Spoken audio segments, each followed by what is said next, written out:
ನಮಸ್ಕಾರ. ನನ್ನ ಹೆಸರು ಮಹಾಲಕ್ಷ್ಮಿ. ಎಲ್ಲರೂ ಚೆನ್ನಾಗಿದ್ದೀರಾ ಅಂತ ಭಾವಿಸ್ತಾ ಈ ವಿಡಿಯೋವನ್ನು ಶುರು ಮಾಡ್ತಾ ಇದ್ದೀನಿ. ಇವತ್ತು ನಾವು ಮಾತಾಡೋದಕ್ಕೆ ಬಂದಿರುವಂತಹ ವಿಚಾರ ಬುಧಗ್ರಹದ ಬಗ್ಗೆ. ನಿಮ್ಮ ಜೀವನದಲ್ಲಿ ಏನಾಗ್ತಾ ಇರುತ್ತೆ ಅಂತ ಹೇಳೋದಾದರೆ, ನೀವು ಒಂದು ಬಿಸ್ನೆಸ್ ಮಾಡ್ತಾ ಇರ್ತೀರಾ. ಆ ಬಿಸ್ನೆಸ್ನಲ್ಲಿ ನಿಮಗೆ ಒಳ್ಳೆಯದಾಗದೇ ಇರುವಂಥದ್ದು ಅಥವಾ ಲಾಭ ಆಗದೇ ಇರುವಂಥದ್ದು, ನೀವೆಲ್ಲೋ ತುಂಬ ಜನ ಸೇರಿರ್ತಾರೆ, ಮಾತಾಡುವಂತಹ ಅವಕಾಶ ನಿಮಗಿರುತ್ತೆ, ಆದರೆ ನಿಮಗೆ ಮಾತಾಡೋದಕ್ಕೆ ಭಯ ಆಗೋದಿರ್ಬೋದು ಅಥವಾ ನಿಮಗೆ ಏನು ಮಾತಾಡಬೇಕು ಅಂತ ತೋಚದೇ ಇರುವಂಥದ್ದು. ಇನ್ನೂ ಹೇಳಬೇಕಂತಂದರೆ, ನೀವು ನಿಮ್ಮ ಜೀವನದಲ್ಲಿ ಅಧ್ಯಯನ ಮಾಡಬೇಕು, ತುಂಬ ಒಳ್ಳೆ ಸ್ಥಾನಕ್ಕೆ ಹೋಗಬೇಕು ಅಂತ ಆಸೆ ಇಟ್ಕೊಂಡಿರ್ತೀರ, ಆದರೆ ನಿಮಗೆ ಓದೋದಕ್ಕೆ ಪ್ರಾಬ್ಲಮ್ ಆಗ್ತಾ ಇರುವಂಥದ್ದಾಗಿರಬಹುದು. ಅಥವಾ ನಿಮ್ಮ ಬುದ್ಧಿ, ಮನೆಯಲ್ಲಿ ಹೇಳ್ತಾರೆ ನಿನಗೆ ಬುದ್ಧಿ ಇಲ್ಲ, ಸರಿಯಾಗಿರೋ ಬುದ್ಧಿ ಇಲ್ಲ ಅಂತ ಹೇಳ್ತಾರೆ. ಸೊ ಆ ಥರ ನಿಮಗೆ ಒಳಗಡೆ ಇರುತ್ತೆ ನಾನೇನೋ ಒಂದು ಮಾಡಬೇಕು ಅಂತ ಅಂದ್ಬಿಟ್ಟು, ಆದರೆ ಅದನ್ನು ಪ್ಲ್ಯಾನ್ ಆಗಿ ಉಳ್ಕೊಳುತ್ತೆ, ಅದನ್ನು ಆ್ಯಕ್ಷನ್ ಆಗಿ ಕಾರ್ಯರೂಪಕ್ಕೆ ತರೋದಕ್ಕೆ ತುಂಬಾ ಕಷ್ಟ ಆಗ್ತಾ ಇರುವಂಥದ್ದಾಗಿರಬಹುದು.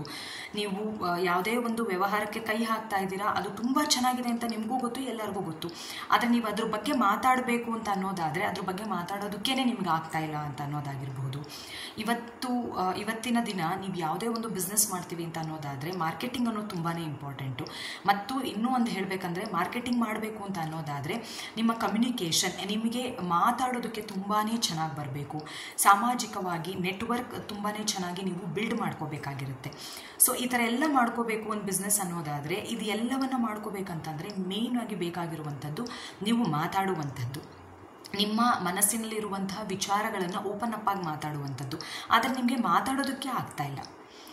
ಈ ಥರ ಎಲ್ಲ ಸಮಸ್ಯೆಗಳು ನಿಮಗೆ ಬರ್ತಾ ಇದೆ. ಅಥವಾ ನೀವೆಲ್ಲೋ ಒಂದು ಮಾತಾಡೋದಕ್ಕೆ ಹೋದಾಗ ನಿಮಗೆ ವಾದ ವಿವಾದವನ್ನು ಮಾತಾಡೋದಕ್ಕೂ ಆಗ್ತಾ ಇಲ್ಲ. ಯಾರೋ ಏನೋ ಒಂದು ಹೇಳ್ತಾರೆ ಅಂತಂದರೆ ಅದಕ್ಕೆ ನೀವು ಉತ್ತರವನ್ನು ಕೊಡೋದಕ್ಕೂ ಆಗ್ತಾ ಇಲ್ಲ. ಈ ಥರ ನಿಮಗೆ ಏನಾದರೂ ಪ್ರಾಬ್ಲಮ್ಗಳು ಬರ್ತಾ ಇದೆ ಅಂತ ಅನ್ನೋದಾದರೆ, ನಿಮ್ಮ ಬುಧ ಗ್ರಹನ ನೀವು ಆ್ಯಕ್ಟಿವೇಟ್ ಮಾಡ್ಕೊಳ್ಳುವಂತಹ ಸಂದರ್ಭ ಬಂದಿದೆ ಅಂತ ಅರ್ಥ. ಹಾಗಾದರೆ ಏನು ಮಾಡಬೇಕು? ನಾನು ಚೆನ್ನಾಗಿ ಮಾತಾಡುವಂಥದ್ದಾಗಿರ್ಬೋದು, 4 ಜನ ಇದ್ದಾರೆ ಅಂತ ಅನ್ನೋದಾದರೆ ನಾನು ಏನೋ ಒಂದು ವಿಚಾರನ ಹೇಳಬೇಕು, ಆ ವಿಚಾರನ ಯಾವ ಥರ ವ್ಯಕ್ತಪಡಿಸಬೇಕು, ಅಥವಾ ಇನ್ನೂ ಹೇಳಬೇಕಂತಂದರೆ ಸಾಮಾಜಿಕದಲ್ಲಿ ನೆಟ್ವರ್ಕ್ ಏನಿದೆ ಅವ್ರ ಜೊತೆ ಯಾವ ಥರ ನಾನು ಅಭಿವೃದ್ಧಿಯನ್ನು ಹೊಂದುವಂಥದ್ದಾಗಿರಬಹುದು, ಅಥವಾ ನನ್ನ ಬಿಸ್ನೆಸ್ನ ಮಾಡಬೇಕು, ನನ್ನ ಬಿಸ್ನೆಸ್ ತುಂಬ ಚೆನ್ನಾಗಿ ಆಗಬೇಕು ಅಂತ ಅನ್ನೋದಾದರೆ ಏನನ್ನ ಮಾಡಬೇಕು ನಾನು. ಈ ಥರ ಎಲ್ಲ ಯೋಚನೆ ಬರ್ತಾ ಇದೆ ನಿಮಗೆ ಪ್ಲ್ಯಾನ್ ಇದೆ, ಆದರೆ ಆ್ಯಕ್ಷನ್ ಮಾಡೋದಕ್ಕಾಗ್ತಾ ಇಲ್ಲ, ಕಾರ್ಯರೂಪಕ್ಕೆ ತರೋಕ್ಕಾಗ್ತಾ ಇಲ್ಲ. ಈ ಥರ ಪ್ರಾಬ್ಲಮ್ಸ್ ನಿಮ್ಮ ಜೀವನದಲ್ಲಿ ನಡೀತಾ ಇದೆ ಅಂತ ಅನ್ನೋದಾದರೆ ನಿಮ್ಮ ಬುಧ ಗ್ರಹನ ನೀವು ಆ್ಯಕ್ಟಿವೇಟ್ ಮಾಡ್ಕೊಳ್ಳುವಂಥ ಸಂದರ್ಭ ಬಂದಿದೆ ಅಂತ ಅನ್ನೋದು ಅರ್ಥ. ಹಾಗಾದರೆ ಏನು ಮಾಡಬೇಕು? ನಾವು ತುಂಬಾ ಸಿಂಪಲ್ ಆಗಿರುವಂತಹ ರೆಮಿಡಿನ ಹೇಳ್ತೀನಿ. ಅದನ್ನು ಖಂಡಿತವಾಗ್ಲೂ ಪ್ರಯತ್ನ ಪಡಿ. ನೀವೇ ನನಗೆ ಕಮೆಂಟ್ ಮೂಲಕ ತಿಳಿಸಿ ನಿಮ್ಮ ಜೀವನದಲ್ಲಿ ಬದಲಾವಣೆಗಳು ಖಂಡಿತವಾಗ್ಲೂ ಆಗಿದೆ ಅಂತ ಅಂದ್ಬಿಟ್ಟು. ಹಾಗಾದರೆ ಏನು ಮಾಡಬೇಕು? 2 ರೆಮಿಡಿಯನ್ನು ಹೇಳ್ತೀನಿ. 2 ರೆಮಿಡಿಯನ್ನು ನೀವು ಫಾಲೋ ಮಾಡಬೇಕು. ಮೊದಲನೇದು, ಗಿಡಗಳನ್ನು ಚೆನ್ನಾಗಿ ನೋಡ್ಕೊಳ್ಳುವಂಥದ್ದು. ಹೌದು, ನಿಮ್ಮ ಮನೆಯಲ್ಲಿ ನೀವೇ ಗಿಡಗಳನ್ನು ತಂದಿರುವಂಥದ್ದಾಗಿರ್ಬೋದು, ಅಥವಾ ಗಿಡಗಳನ್ನು ತೊಗೊಂಡು ಬಂದು ನೀವು ಅದಕ್ಕೆ ಕರೆಕ್ಟ್ ಟೈಮ್ಗೆ ನೀರನ್ನ ಕೊಡೋದಾಗಿರುವಂಥದ್ದಾಗಿರಬಹುದು, ಗಿಡಗಳನ್ನು ಚೆನ್ನಾಗಿ ಪೋಷಣೆಯನ್ನು ಮಾಡುವಂಥದ್ದಾಗಿರಬಹುದು. ಇದನ್ನು ನೀವು ಪ್ರಾಕ್ಟೀಸ್ ಮಾಡ್ಕೊತಾ ಬರಬೇಕು. ಇದರಿಂದ ಬುಧ ಗ್ರಹ ಆ್ಯಕ್ಟಿವೇಟ್ ಆಗುತ್ತೆ ನಿಮ್ಮ ಜೀವನದಲ್ಲಿ. ಅಷ್ಟು ಮಾತ್ರ ಅಲ್ಲ, ಇನ್ನೂ ಒಂದು ರೆಮಿಡಿ ಇದೆ. ಅದೇನು ಅಂತಂದರೆ, ನಿಮ್ಮ ಉಗುರುಗಳನ್ನು ಮತ್ತು ನಿಮ್ಮ ಕೈಯನ್ನು ನೀಟಾಗಿ ಇಟ್ಕೊಳ್ಳುವಂಥದ್ದು. ಹೌದು, ನೀವು ಕೇಳಿದ ಕರೆಕ್ಟು. ನಿಮ್ಮ ಉಗುರುಗಳನ್ನು ಮತ್ತು ನಿಮ್ಮ ಕೈಯನ್ನು ನೀಟಾಗಿ ಇಟ್ಕೊಳೋದ್ರಿಂದ, ನೀಟಾಗಿ ಅಂತಂದರೆ ಯಾವ ಥರ ಅಂತ ಹೇಳೋದಿದ್ರೆ, ತುಂಬ ಜನ ನೋಡ್ಬೋದು, ಒಬ್ಬೊಬ್ಬರು ಉಗುರುಗಳಲ್ಲಿ ತುಂಬಾ ಗಲೀಜಿರುವಂಥದ್ದು, ಆ ಥರ ಇರಬಾರ್ದು.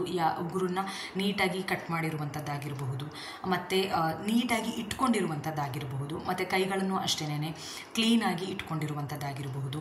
ಅದು ಏನೋ ಒಂದು ಗಲೀಜಾಗಿರುತ್ತೆ, ಅಥವಾ ಏನೋ ಒಂದು ಬರ್ಕೊಳೋದು ಕೈ ಮೇಲೆಲ್ಲ, ಆಮೇಲೆ ಏನು ಮಾಡ್ತೀವಿ ಅಂತಂದರೆ ಗೀಚು ಹಾಕ್ಕೊಳುವಂಥದ್ದು, ಈ ಥರ ಎಲ್ಲ ಮಾಡ್ಕೊಂಡಿರ್ತೀವಿ. ಮತ್ತು ಅದನ್ನು ವಾಶ್ ಮಾಡಿಲ್ಲದೆ ಇರುವಂಥದ್ದು, ಇದನ್ನೆಲ್ಲ ಮಾಡಬಾರ್ದು. ಅಥವಾ ನೀವು ಒಬ್ಬೊಬ್ಬರು ನೋಡಿರಬಹುದು, ಇನ್ ಕೇಸ್ ನೀವೇನಾದರೂ ವಾಶ್ರೂಮ್ಗೆ ಹೋಗಿ ಬರೋದಾಗಿರ್ಬೋದು, ಅಥವಾ ಕಿಚನಲ್ಲಿ ಏನೋ ವರ್ಕ್ ಮಾಡಿರ್ತೀರಾ ಅಂತ ಅನ್ನೋದಾಗಿರಬಹುದು, ಅಥವಾ ಮನೇನ ಕ್ಲೀನ್ ಮಾಡಿರ್ತೀರಾ ಅಂತ ಅನ್ನೋದಾಗಿರ್ಬೋದು, ಕೆಲಸದಲ್ಲೇ ಆಗಿರಬಹುದು, ಎಲ್ಲಾದರೂ ಆಗಲಿ ನೀವೇನಾದರೂ ವರ್ಕ್ ಮುಗಿಸ್ತೀರಾ ಅಂತಂದರೆ ಆ ಕ್ಷಣನೇ ಹೋಗ್ಬಿಟ್ಟು ನೀಟಾಗಿ ಕೈನ ವಾಶ್ ಮಾಡ್ಕೊಳ್ಳುವಂಥದ್ದು. ಈ ಥರ ಮಾಡೋದ್ರಿಂದ ನಿಮ್ಮ ಬುಧ ಗ್ರಹ ಖಂಡಿತವಾಗ್ಲೂ ಆ್ಯಕ್ಟಿವೇಟ್ ಆಗುತ್ತೆ. ಎಲ್ಲದಕ್ಕಿಂತ ಹೆಚ್ಚಾಗಿ ನಿಮ್ಮ ಕೈನ ಕ್ಲೀನಾಗಿ ಇಟ್ಕೊಳ್ಳಿ, ಅದರ ಜೊತೆಗೆ ಗಿಡಗಳ ಪೋಷಣೆಯನ್ನು ಜಾಸ್ತಿ ಮಾಡಬೇಕು. ಇದರಿಂದ ಬುಧ ಗ್ರಹ ಖಂಡಿತವಾಗ್ಲೂ ಆ್ಯಕ್ಟಿವೇಟ್ ಆಗುತ್ತೆ. ನೀವು ಏನೇನೆಲ್ಲ ಅಂದ್ಕೊಂಡಿರ್ತೀರ ಅದೆಲ್ಲವೂ ನೆರವೇರುತ್ತೆ ಅಂತ ಹೇಳ್ತಾ ಈ ವಿಡಿಯೋವನ್ನು ಇಲ್ಲಿಗೆ ಮುಕ್ತಾಯಗೊಳಿಸ್ತಾ ಇದ್ದೀನಿ. ಸರ್ವೇ ಸಜ್ಜನಃ ಸುಖಿನೋ ಭವಂತು. ನಮಸ್ಕಾರ.